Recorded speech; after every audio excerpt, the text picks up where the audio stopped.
Tabii bu gösterilen, alınan kararın gerçekten bu yüzyıla yakışmayacak derecede ayıp sayıldığını düşünüyorum. Tüm Müslüman kamuoyunun da çok sert bir tepki göstereceğini, yine bu İsveç makamlarına karşı gerek siyasi, gerek ticari ve gerek sosyal tüm alanlarda tepkisini ortaya koyacağını düşünüyorum.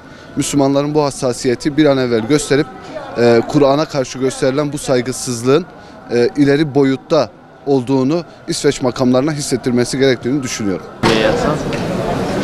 Ben hiçbir şekilde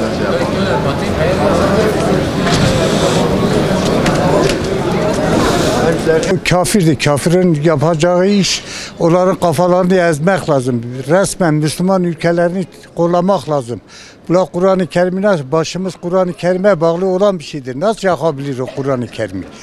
Bütün dünyaya da sesleniyorum ki Kur'an-ı Kerim'i yakan insanları aynen Kur'an-ı Kerim'i nasıl yakıyla onlar da öyle yaksınlar o adamlar. Müslüman olarak öncelikle o yakan kişileri kınıyorum burada.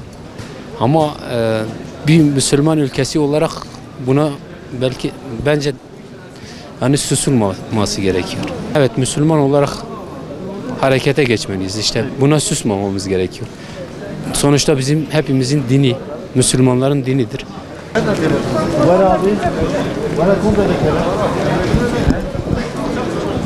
Bu kabul edilemez bir şey. Gereken tepkiyi de vermek lazım. Zaten İsveç şu anda Avrupa Birliği'ne girmeye çalışıyor. NATO'ya daha doğrusu. Bunu kesinlikle ne pahasına olursa böyle bir şeye kalkılmaları, ne sunarlarsa sunsun kabul edilmemesi ve tepkimiz aynı şekilde de olur. Kur'an-ı Kerim Allahu Teala'nın emanetidir. Biz ne yapacağız? Biz huvellahellezî la ilahe illallahu Er-Rahman, Er-Rahim, El-Melik, El-Kuddus, El-Mühmin, El-Aziz, El-Cebbar, El-Mütekebbir, El-Halak, El-Bari, El-Müstevur, El-Gafur, El-Kahir, El-Vehhab, El-Razak, El-Fettah, El-Adil, El-Halim, El-Raşid, El-Sabur, Ya Zelcelali vel-İkram, El-Mukaddim, El-Veli, El-Kahir, El-Hafız. Allahu Teala herkesin hafızıdır.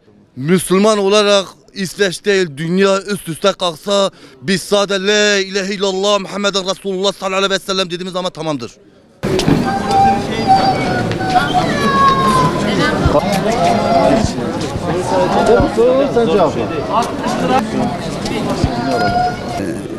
Ne kadar Kur'an'ı bir şey ne? Kur'an'ı bir şey ne? Karşı ne? Yani isterim her evini kadar Kur'an'ı bir şey ne? İsterim Kur'an'ı ya. Ben Müslümanım. Müslüman gerek karşı bir Müslüman gerek dikra ve piya yani karşılık bedi. Ne ile Kur'an'ı azim bir şey ne? Yani ziraat bir dini Müslümana.